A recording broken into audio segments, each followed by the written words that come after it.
It's people. That's always how I see this, and I have for decades now. I love the individual people stories. I love the good ones. I love the bad ones.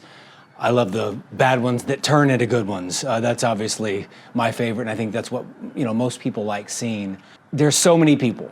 I mean, there have been so many people through 25 years of doing sports, and then going on 10 years now with news and all that kind of stuff.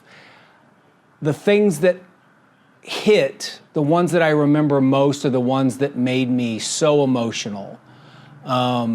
Years ago, there was a young man, I think he was 32 maybe. His name was Noah Miller. And I met him, and his story came to me through a friend, and they said he was battling cancer. And he was a volleyball coach out at San Antonio Christian Schools. And the community had rallied behind him. And it was basically, come meet Noah and talk about his life and his struggle. And I did, and it was emotional, and then he beat cancer. And it was like, oh my gosh, and we did a follow-up, and it was so awesome. And we went out, and the school went crazy, and all these high school kids were so excited about it. And then he got cancer again. And I met his family, and he died. And I went to his funeral, and I was just heartbroken, because that wasn't how that story was supposed to end, right? You want everything to be wrapped up in a nice little bow and done and move on to the next one. And you're reminded that while we're here, everyone needs to be sharing what they're doing. Everyone's struggle is important. Everybody's success is important. And I think that's what I remember most about Noah. And his mom Irene, was beautiful. So that sticks with me. There was a gentleman, a high school kid, named Daniel Velasquez. And I never forget this till the day I die. Daniel emailed me one day, and he said, my name is Daniel Velasquez. I go to Lee High School. I'm a Paralympic athlete, and you need to be doing a story on me. And I thought, who is this kid? Like, where does this kid get off doing that? And so I met him, and we did this story, and we went to his garage where he worked out. And I sat there and I talked to him, and in the middle of the interview, I broke down crying, which, I mean, obviously, apparently I do, easily. But I sat there and I cried, and I remember being very embarrassed because we had just had my son, and I guess I was, I don't know. I saw Daniel, and I saw what he had been through, and I wanted to make sure. I don't know. Maybe I didn't want Luke to go through what Daniel had been through, even though I admired Daniel, right? Anyway, we did the story. I liked the story. I kept up with Daniel. Daniel became a friend, just like Noah. All these people become friends, and Daniel became a friend. And his goal was he wanted to be a Paralympic athlete so much, and he didn't, but he went to UT Arlington. He competed for that college with their track team. He graduated, he came home. He worked here at News 4. He was a morning show producer. And I found out, over the course of 10 years, my friend, his real love wasn't track. His real love was comedy. And he is a local comedian who is out there trying to tell jokes and get the world to laugh. And I'll always be grateful and remember him, not for the guy that I met in the email and not for the guy that I met in the garage, but for the guy that I see now on Instagram and Twitter and social media, where I'm like, that's my guy. Those are two, Natalie, that stand out. There are 1,000 more, but those two got me, they got me good. I think I was more scared with the winter storm than I was with COVID. For obvious reasons, right? I mean, when COVID happens, it's unknown, but we don't really know, and it seemed far away, but maybe it wasn't far away.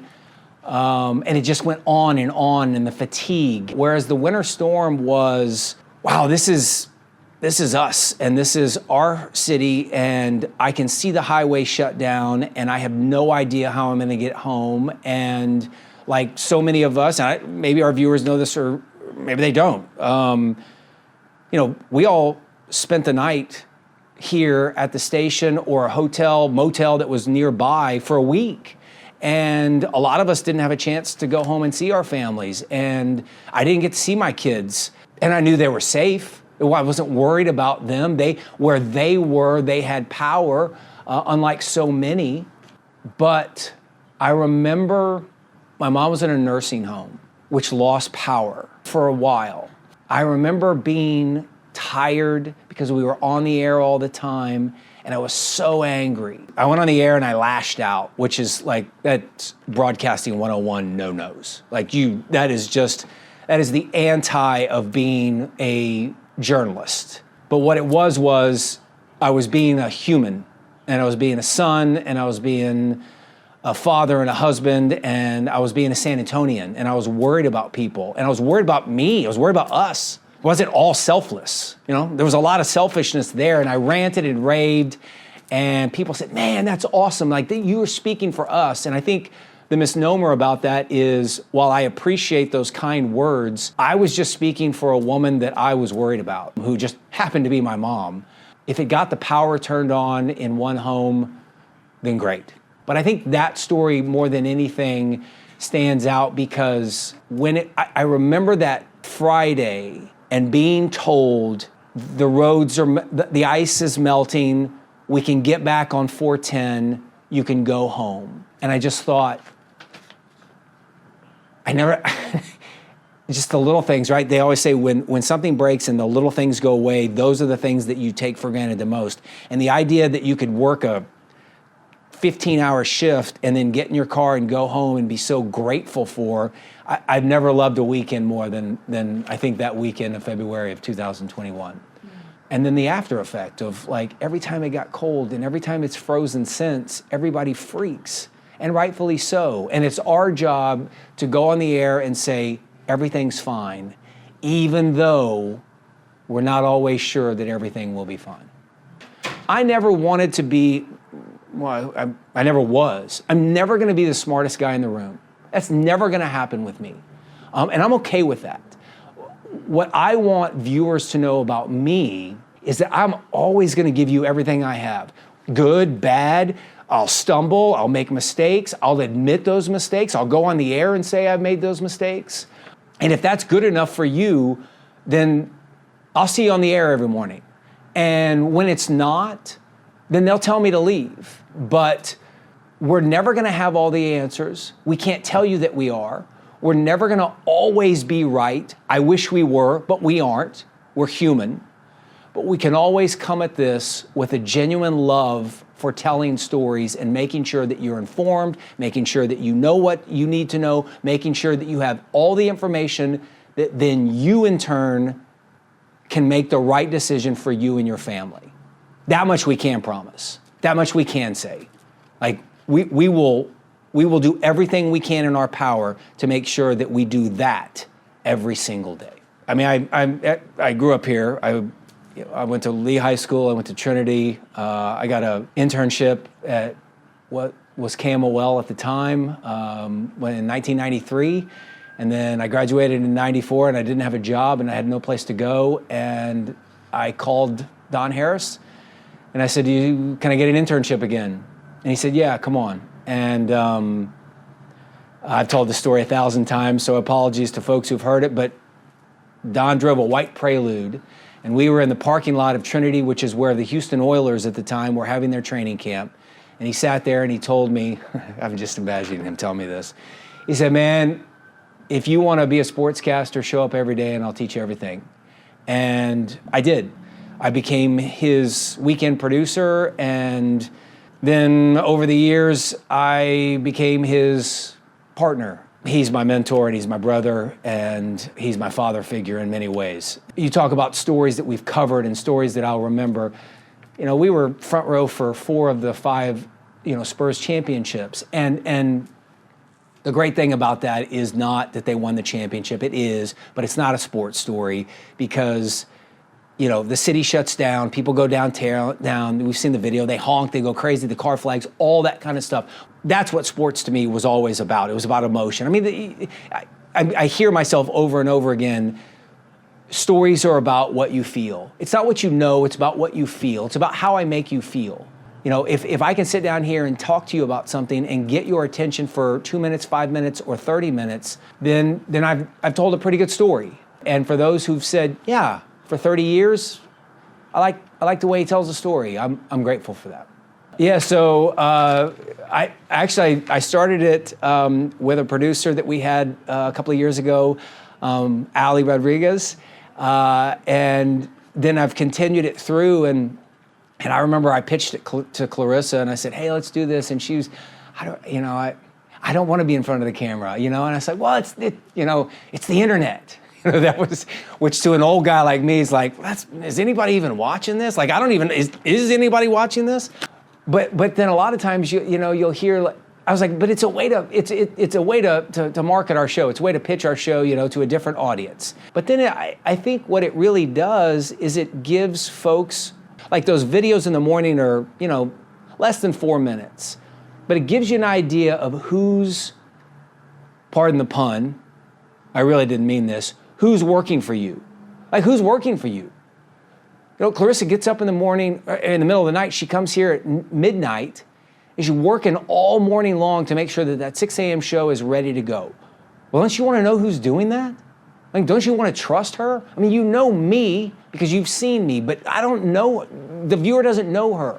Well, now they do, because yes, we talk about 3 or 4 stories that we've got. That's 10 seconds.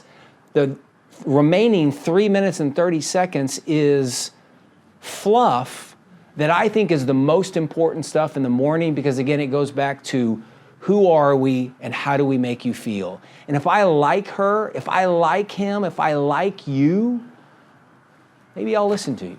Hilarious story. My guy, Scott Chidgey, a longtime friend of mine, told me, 4 Christmases ago, I don't know, 4 or 5 years ago, he came to me and he said, "Hey man, your social media game is not good. It is not good at all." And I was like, yeah, I mean, I'm a 50-year-old or, almost 50 at the time, guy, I'm not gonna post selfies and pictures. And he said, "You should wear socks." And I said, "Oh, really?" And I gotta be honest, this is a shout out to longtime television legend, Chris Maru, who is a former Lee High School graduate himself, and obviously, a competitor down the street for decades, but, tip of the cap to the legend. He had great ties, and he wore great ties, and people talked about his ties. And Scott said, you could do a kind of a Maru thing, but like wear socks. He goes, I bet it gets to where people will send you socks. And I said, no way, Scott. And so I guess we were coming up on December. And so I said, all right, well, I'll do this, I'll try. And so I went to Amazon and I bought enough socks to last me the entire month of December. So every day, new socks, fun, creative Christmas socks, right? And so it was kind of a countdown to Christmas, and every day I showed them and whatever. And that turned into people sending me pictures of their vacations, nonprofits sending me socks that highlighted their organization and what they do, people that were overcoming cancer, and here's something from MD Anderson, and I just, went through 4 rounds of chemo. And it was a way of telling a story. And I had somebody in the building one time say to me, they're just a silly sock segment. And I thought, you just don't get it. It's storytelling. Doesn't matter how we get you to the tube, doesn't matter how we get you on the air. Give me a chance to tell you something that you didn't know before you did. And a lot of times that's the socks. And by the way, for everybody who has ever sent them, I'm incredibly appreciative. For the next several months, I've been an ambassador for Champions for Charity, which is a collection of nonprofits in San Antonio, well over 200 that are tied into the Valero Texas Open. Last year, they raised over $17 million for over 200 organizations here, right? So this year, twice a month, so 2 Mondays out of every month, we are gonna highlight one of those organizations that's not as well known. And hopefully, either you get to know them and want to donate to them or get to know the other organizations. The point is, help you find an organization. You can give $5, $10, $100, $1,000, whatever you want, but it's a way to tell a story. And so I'm really excited about that. That little sock segment, my man Scott said, people will do it, and I was like, no. It turns out I didn't know anything what I was talking about there. Emotion is emotion, right? Emotion is built on relationships. Mm-hmm. And I keep things that I've gotten from viewers over the years to remind me, good things and bad. If I messed up, I'd like to remember that so that doesn't happen again. But I also like to obviously keep the good things.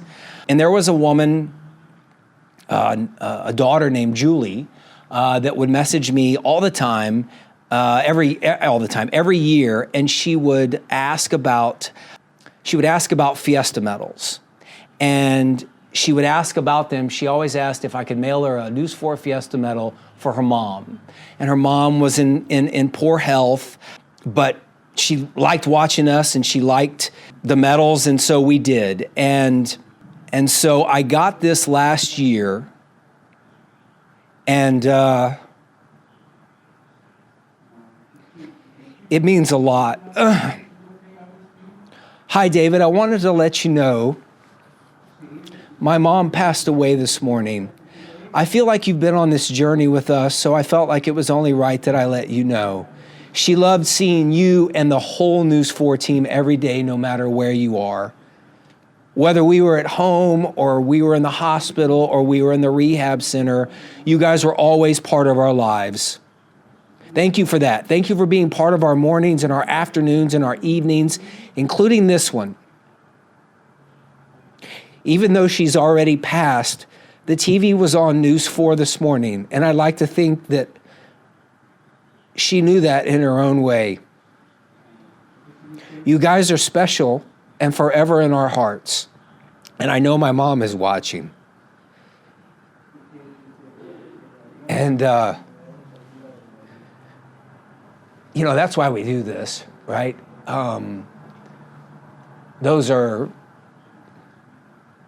That's an amazing gift that woman gave me and our crew, to know that we say sometimes, like, who's watching at 4:30 in the morning? And this lady was, and that means a whole lot. And so I'm eternally grateful. I wish that family nothing but peace. And if we're here to provide that information, comfort, a laugh here and there, I consider it, I've said this before, I consider it one of the great honors of my life, that people ask us into their bedroom and living room and kitchen every single morning. So you keep turning us on and we'll keep being there.